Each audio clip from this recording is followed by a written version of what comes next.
Good morning student, welcome in Rudra classes. आज हम discuss करेंगे 11th क्लास बायोलॉजी का चैप्टर नंबर 1 जीव जगत।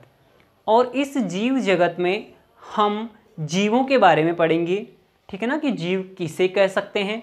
जैसे उनमें क्या पढ़ेंगे, जीवों के अभिलक्षण, और क्या पढ़ेंगे, जीवों में विविधता, यानी कि अपने संसार के अंदर विभिन्न प्रकार के जीव पाए जाते हैं, ठीक है ना, इसको बोलते हैं विविधता। तो ये भी हम डिस्कस करेंगे। और इसके बाद में हम पढ़ेंगे जीवों के नामकरण की पद्धति, ठीक है ना, कि इतने सारे विभिन्न प्रकार के जीव होते हैं तो उनका नाम किस प्रकार से रखा जाता है। ओके, तो हम डिस्कस करते हैं वन बाय वन इन पॉइंटों को। देखिए, पहला पॉइंट है अपना जीवों के अभिलक्षण क्या होते हैं, यानी अभी हम बात कर रहे हैं जीव जगत की, ठीक है ना। अब जीव जगत बहुत बड़ा है, ठीक है ना, बहुत ही बड़ा है, जिसमें यानी कि ऐसा जगत जिसमें जीव को पढ़ रहे हैं हम, ठीक है ना, ऐसा जगत जिसमें जीव रहते हैं विभिन्न प्रकार के, उसे कहते हैं जीव जगत। तो हम जीव जगत को पढ़ने से पहले ये जान लेते हैं कि जीव क्या होता है, किसे हम जीव कहेंगे और किसे हम निर्जीव कहेंगे, ठीक है ना। तो जीव हम उसे कहेंगे जिसमें हमारे को कुछ स्पेशल कैरेक्टर दिखेंगे, कुछ स्पेशल लक्षण दिखेंगे, ठीक है ना। तो उन लक्षणों को क्या कहते हैं, अभिलक्षण, ठीक है ना, विशेष प्रकार के लक्षण जो केवल जीवों के होते हैं, ठीक है ना। तो जीवों यानी कि जिसके अंदर यदि वो विशेष प्रकार के अभिलक्षण दिखेंगे उन्हें हम क्या कहेंगे, जीव कहेंगे, ठीक है ना। तो ऐसे कौन कौन से लक्षण होते हैं जो जीवों की पहचान बताते हैं कि इसके अंदर जीव हैं या नहीं, ठीक है ना। तो जिस चीज के अंदर ये अभिलक्षण पाए जाएंगे उसे हम क्या कहेंगे, जीव कहेंगे, और जिसके अंदर ये नहीं पाए जाते हैं उन्हें हम क्या कहते हैं, निर्जीव कहते हैं, ठीक है ना। तो देखिए, स्टार्ट करते हैं जीवों के अभिलक्षण। अब देखिए पहला अभिलक्षण कौन सा होता है, फर्स्ट हम डिस्कस करेंगे, या फिर ऐसे लिख लेते हैं कि जीवों के अभिलक्षण क्या होते हैं वो देखिए। तो लिख लीजिए, कुछ ऐसे विशेष लक्षण जो जीव होने का प्रमाण देते हैं, उन्हें जीवों के अभिलक्षण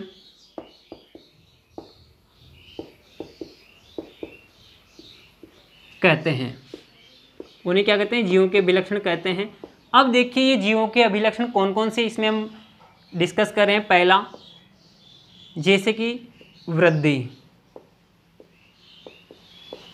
यानी कि जो जीव होता है वो क्या करता है, वृद्धि करता है। अब देखिए वृद्धि निर्जीव वस्तुएं भी कर सकती हैं और सजीव वस्तुएं भी कर सकती हैं। तो हम वृद्धि को मतलब ऐसे केवल वृद्धि से नहीं पहचान सकते कि मतलब केवल वो जीव है या निर्जीव है। जैसे मैं बात करता हूं वृद्धि की, वृद्धि का मतलब क्या होता है, किसी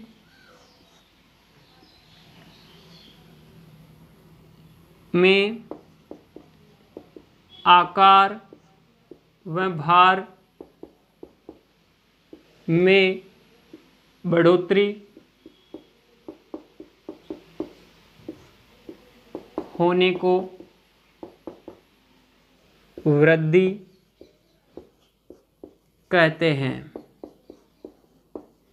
यानी कि किसी के भी आकार में या फिर उसके भार में, यानी उसका वजन बढ़ रहा है तो हम क्या कहेंगे कि उसमें वृद्धि हो रही है। जैसे अपनी बात करें तो अपना आकार बढ़ जाता है, छोटे से हम बड़े हो जाते हैं, ठीक है ना। अपने भार के अंदर वजन में भी क्या हो जाता है, बढ़ोतरी हो जाती है। जैसे हम छोटे थे तो कम वजन के थे, बड़े हो गए तो ज़्यादा वजन के हो गए। लेकिन ये काम तो निर्जीव के अंदर भी हो सकता है। कैसे, जैसे निर्जीव में कैसे हो सकता है, मान लीजिए एक यहाँ पे रेत का टीला है, क्या है ये, रेत का टीला है। अब देखिए ये रेत का टीला है, इतना सा है, इसका आकार ये है, इसका भार ये है, ठीक है ना। अब देखिए इधर से हवा चली, ठीक है ना, और हवा के साथ में धूल मिट्टी के बहुत सारे कण उड़ करके आए और इसके ऊपर और जमा हो गए, यानी कि इस प्रकार से इसके ऊपर और जमा हो गए। तो देखिए इसमें क्या हो गया, आकार में भी वृद्धि हो गई और भार में भी वृद्धि हो गई। तो कहने का मतलब वृद्धि जो पॉइंट है, इससे केवल इस वृद्धि पॉइंट से हम ये नहीं बता सकते कि मतलब वो जीव हैं या निर्जीव हैं, ठीक है ना। तो और वैसे वृद्धि क्या होती है, आकार और भार में वृद्धि को हम क्या कहते हैं, वृद्धि कहते हैं, ठीक है ना। तो ये भी एक जीवों का लक्षण है, लेकिन इससे हम पहचान नहीं पाएंगे कि वो सजीव है या निर्जीव। तो इसको और अच्छी तरह से समझने के लिए क्या करते हैं, वृद्धि का एक मतलब ये भी होता है, जिसको मैं सेकंड पॉइंट बना के लिख रहा हूं, जनन। अब देखिए जनन भी एक प्रकार से वृद्धि ही है, तो लिखिए यहाँ पे अपनी संख्या में बढ़ोतरी करने की प्रक्रिया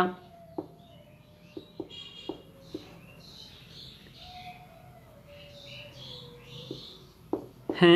ऐसे लिख लीजिए, ये जनन क्या है? अपनी संख्या में बढ़ोतरी करने की प्रक्रिया है। अपने समान नए जीव उत्पन्न करने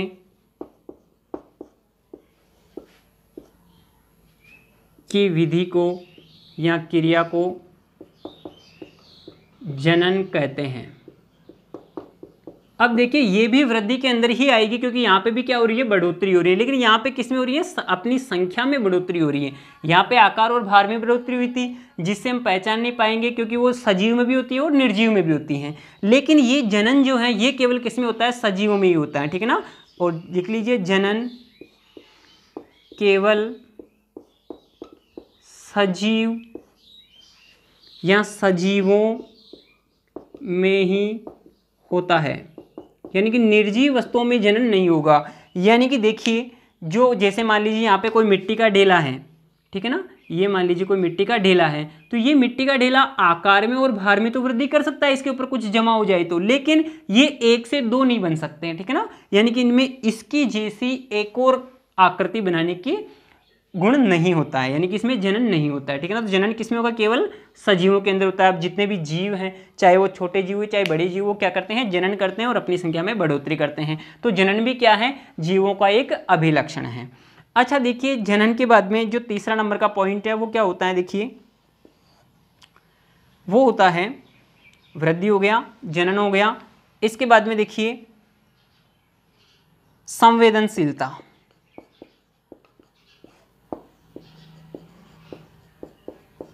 या इस संवेदनशीलता को हम ऐसे कह सकते हैं उद्दीपन ग्रहण करना। क्या कह सकते हैं? उद्दीपन ग्रहण करना। अब देखिए ये संवेदनशीलता या उद्दीपन ग्रहण करना भी किसकी विशेषता होती है? केवल जीवों की होती है, निर्जीवों में नहीं होती हैं। अब देखिए ये संवेदनशीलता या उद्दीपन ग्रहण करना होता क्या है? देखिए जैसे अपने मान लो कांटा चुभ जाता है, ठीक है ना, तो कांटा चुभने का पता हमारे को चल जाता है, ठीक है ना। हम किसी गर्म वस्तु को छू लेते हैं तो उसका आभास हो जाता है कि वो वस्तु गर्म है, तो हमारे को ये बातें पता चल रही हैं, यानी कि हम इन बातों के प्रति क्या है? संवेदनशील हैं, ठीक है ना। तो इसे ही क्या कहते हैं? हम संवेदनशीलता कहते हैं कि प्रकृति के अंदर जो घटनाएं हो रही हैं उन घटनाओं से हम क्या कर रहे हैं? अपने आप को प्रेरित कर रहे हैं, ठीक है ना। तो इसी को कहते हैं हम संवेदनशीलता। तो लिख लीजिए जीवों में प्रकृति में होने वाली घटनाओं का ज्ञान होना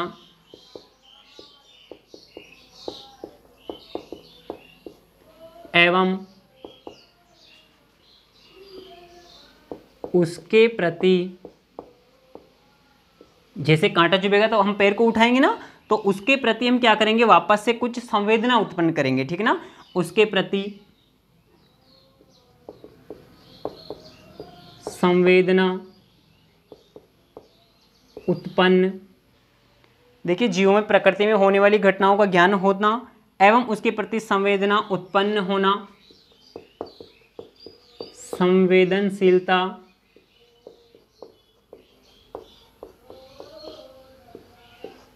कहलाता है। यह हम कह सकते हैं कि हम उद्दीपन ग्रहण कर रहे हैं, ठीक है। तो ये केवल किसमें होगा? जीवों के अंदर ही होगा। जैसे मान लीजिए ये मार्कर है, अब इस मार्कर को हम चोट मारे तो ये कुछ नहीं बोल सकता, इसे कुछ दर्द नहीं होगा, ठीक ना, यानी कि क्योंकि इसमें कुछ संवेदनशीलता नहीं है। जबकि अपने अगर कोई चोट मारे तो हमें पता चलता है, इसी को क्या कहते हैं? हम संवेदनशीलता कहते हैं।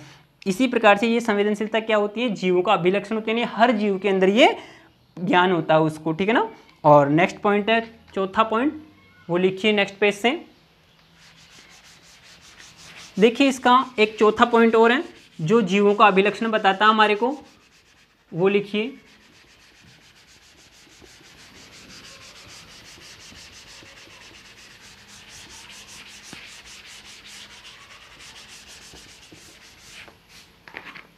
चौथा पॉइंट होता है इसका जीवों का अभिलक्षण कि उपापचयन, उपापचयन क्रियाएं। देखो ये उपापचयन क्रियाएं क्या होती हैं। उपापचयन क्रियाएं भी एक विशेष प्रकार का लक्षण है जो केवल और केवल किसमें होती है, सजीवों के अंदर ही होती है, ठीक है ना। तो लिखिए जीवों के शरीर में, जीवों के शरीर में होने वाली सभी रासायनिक अभिक्रियाएं, सभी रासायनिक अभिक्रियाएं उपापचय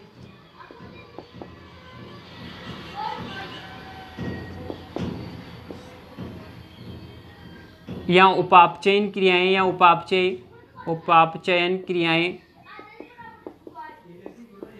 कहलाती हैं। जैसे या इसमें लिख लीजिए, इसमें ऑक्सीकरण व अपचयन, ऑक्सीकरण व अपचयन शामिल हैं। ऑक्सीकरण अपचयन भी क्या होती हैं, अभिक्रियाएं होती हैं जो उपापचयन क्रियाओं में शामिल होती हैं। जैसे अब ये क्रियाएं कैसे होगी, जैसे कि श्वसन लेना, श्वसन लेना, इसके बाद में भोजन का पाचन।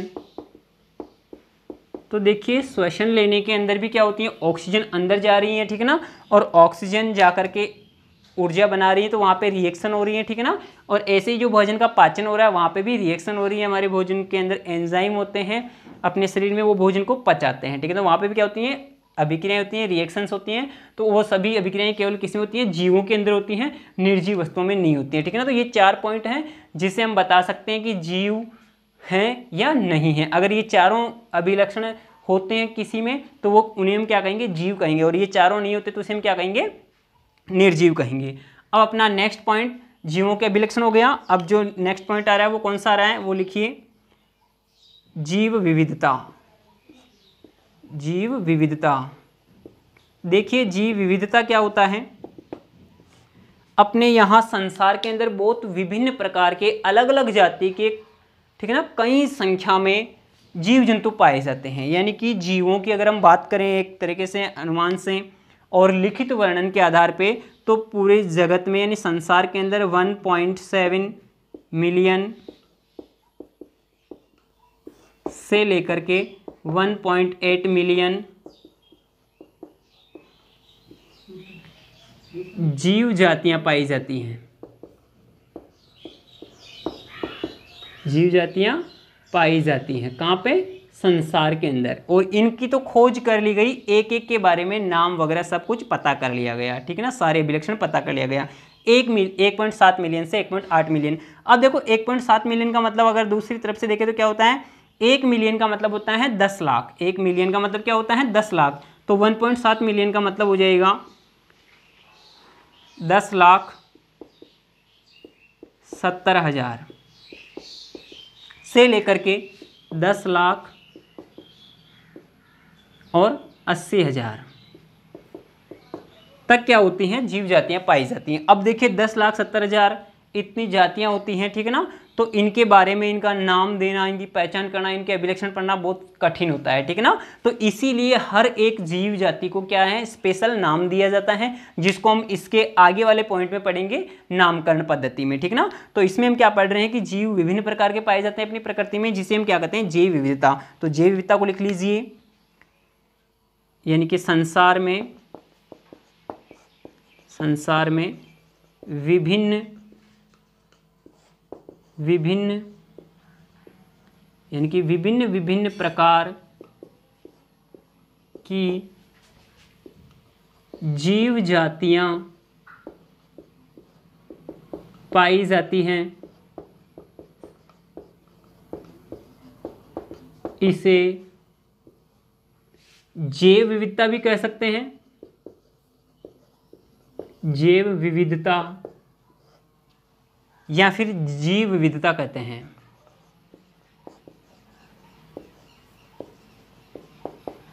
जीव विविधता भी कह सकते हैं या फिर जैव विविधता भी कह सकते हैं, ठीक है ना। जीव जातियाँ पाई जाती हैं इसे ये कहते हैं, ठीक है। चलो नेक्स्ट,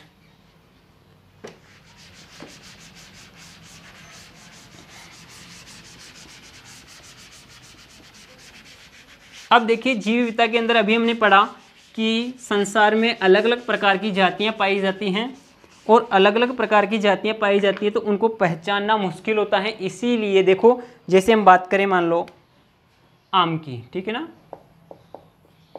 आम को यहाँ हम आम कहते हैं, लेकिन इंग्लैंड के अंदर चले जाए तो वहाँ पे आम को इंग्लिश में मैंगो कहते हैं। ऐसे यदि कहीं दूसरी जगह चले जाएं तो इस आम को वो कुछ और नाम से जानते हैं, ठीक है ना। तो एक ही वस्तु के अलग अलग नाम न हो, इसलिए केवल एक वस्तु का एक ही स्पेशल नाम और उस नाम से उसको पूरे संसार में जाना जाए, तो ऐसी व्यवस्था बनाएगी ताकि भ्रम नहीं हो, कंफ्यूज नहीं हो कि यहाँ पे आम बोल रहे हैं दूसरी जगह क्या बोलेंगे, ठीक है ना। जैसे मान लीजिए यहाँ पे कौवा होता है तो कौवे को कुछ दूसरे स्थानों पे कुछ और नाम से पुकारते हैं, ठीक है ना। तो ये वाली बात है, तो ऐसी कोई प्रॉब्लम नहीं आए इसलिए क्या करते हैं एक ही नाम देते हैं, ठीक है ना। तो अपना अगला पॉइंट है जीवों के नामकरण की पद्धति।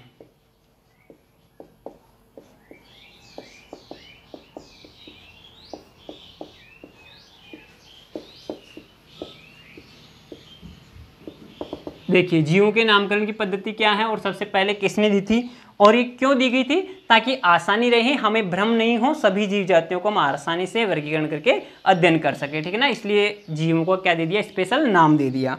तो लिखिए संसार में पाए जाने वाले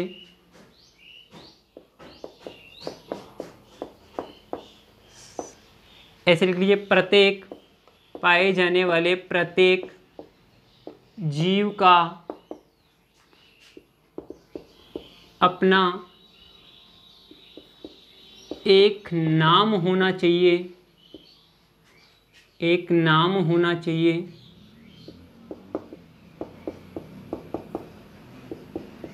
जिससे उसे पूरे संसार में जाना जा सके, जाना जा सके। इसीलिए नामकरण की पद्धति रखी गई और ये सबसे पहले किसने दिया था, कैरोलस लिनियस ने दिया था। लेकिन अब वैसे ही जैसे कैरोलस लिनियस ने बताया था कि ऐसे नाम होना चाहिए, ठीक है ना। तो अब देखो जीवों का नामकरण देने के लिए क्या किया गया, इंटरनेशनल लेवल पे, अंतरराष्ट्रीय स्तर पे संस्था बनाई गई और वो संस्था क्या काम करती है, केवल जो भी नई जाति खोजी जाती है उस नई जाति का नाम निर्धारित करने का काम करते हैं, ठीक है ना। तो अंतरराष्ट्रीय स्तर पे क्या बनाई गई, एक संस्था बनाई गई और देखिए वो क्या करती हैं, जीवों का नाम रखती हैं। और वो संस्था कौन सी है, देखिए लिखो, इसके लिए नामकरण के लिए लिख लीजिए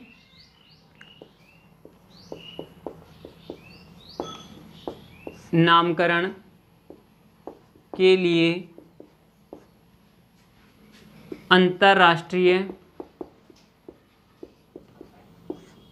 स्तर पर संस्था बनाई गई जो नई जातियों के जीवों का नाम रखती हैं। अब वो संस्थाएं कौन कौन सी देखिए, अगर देखो जीवों के अंदर दोनों चीज़ें आ जाती हैं, हम जीव कह रहे हैं ना, तो जीवों के अंदर दोनों चीज़ें आ जाती हैं। दोनों कौन कौन सी, एक तो पेड़ पौधे यानी कि पादप, ठीक है ना, वनस्पति, ये भी जीव हैं, और दूसरे जो जंतु होते हैं वो जंतु भी क्या होते हैं, जीव होते हैं, ठीक है ना। तो जंतु और पादप दोनों ही जीव हैं, यानी कि अगर हम जीव शब्द बोल रहे हैं तो इसका मतलब हम पेड़ पौधों की बात कर रहे हैं और जंतुओं की भी बात कर रहे हैं, ठीक है ना। तो ये होता है। तो देखो इनका नाम देने के लिए अलग संस्था है और जंतुओं का नाम देने के लिए अलग संस्था है। तो देखिए इनका नाम देने के लिए कौन सी संस्था है, लिखिए ऐसे लिख लीजिए, इनका नाम देने के लिए, यानी कि जीवों का नाम देने के लिए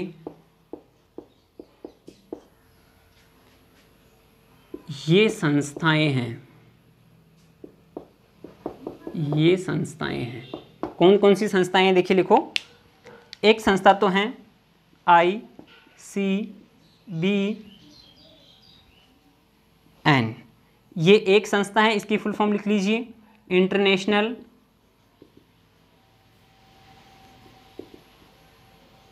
code of botanical nomenclature.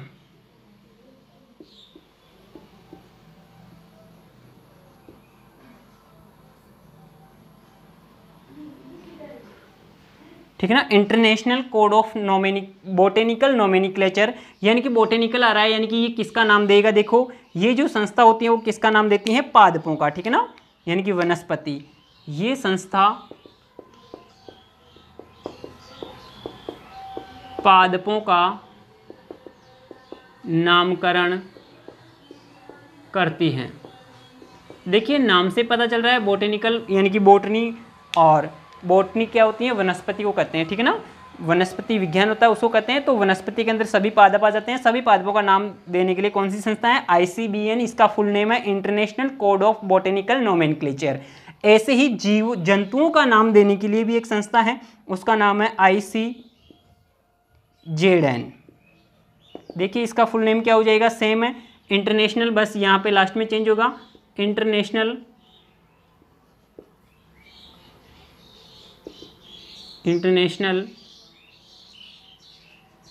Code of zoological nomenclature.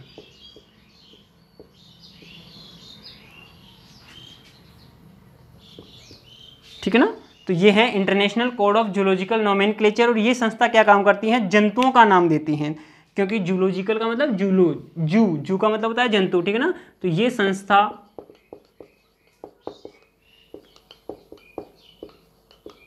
जंतुओं का नामकरण करती हैं, ऐसे लिख सकते हैं, ठीक है ना। तो ये दो संस्थाएं हैं जो जंतुओं का और पादपों का नामकरण करते हैं। अब देखिए ये नामकरण किस प्रकार से करती हैं और कौन सी पद्धति से करती हैं, वो लिखते हैं नामकरण की पद्धति, ठीक है ना।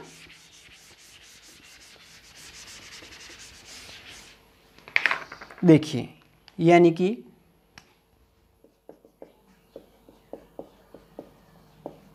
नामकरण पद्धति, देखिए नामकरण पद्धति क्या होती है, नाम देने की जो विधि है उसी को कहते हैं हम नामकरण पद्धति। सब कुछ पढ़ लिया। अब देखो एक वैज्ञानिक आया था, ठीक है ना, उसका नाम था कैरोलस लिनियस।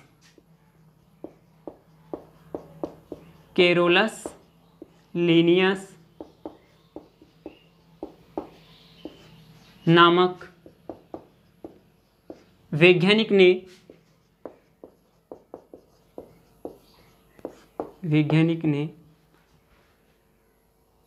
एक विधि बनाई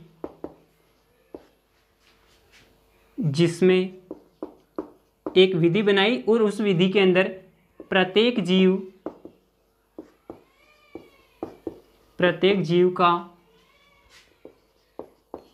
वैज्ञानिक नाम रखने के कुछ नियम बनाए।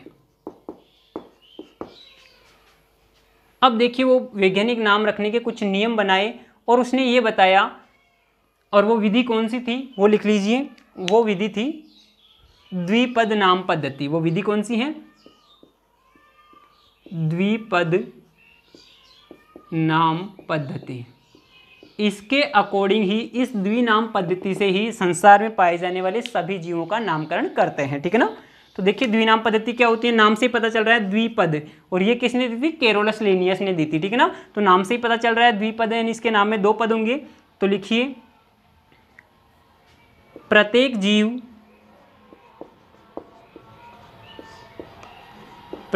जीव का नाम दो पदों में लिखा जाता है, जिसमें पहला पद वंश को व दूसरा पद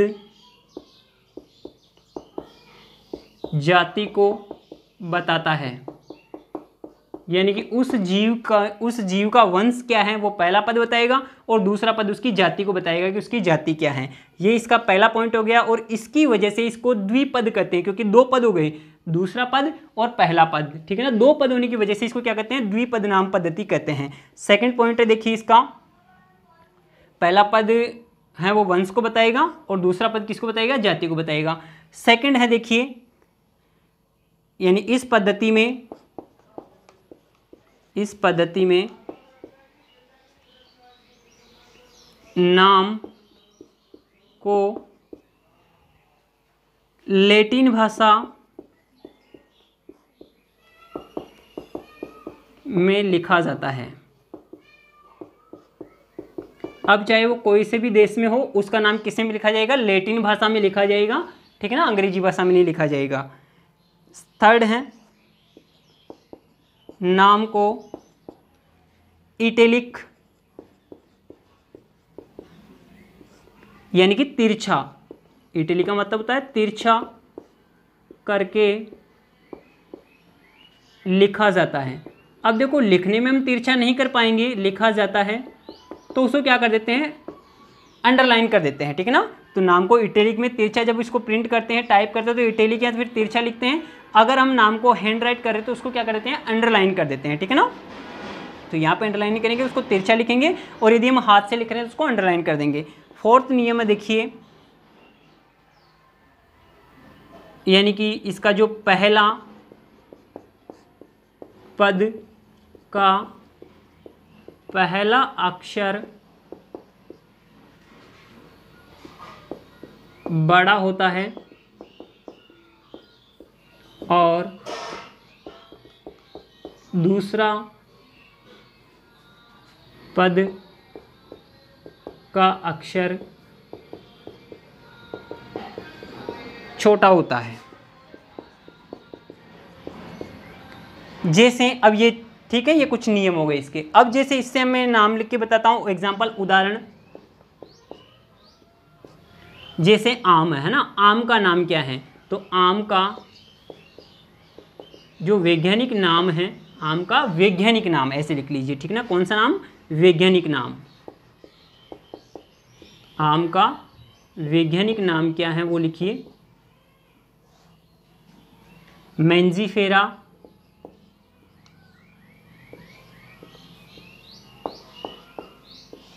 इंडिका।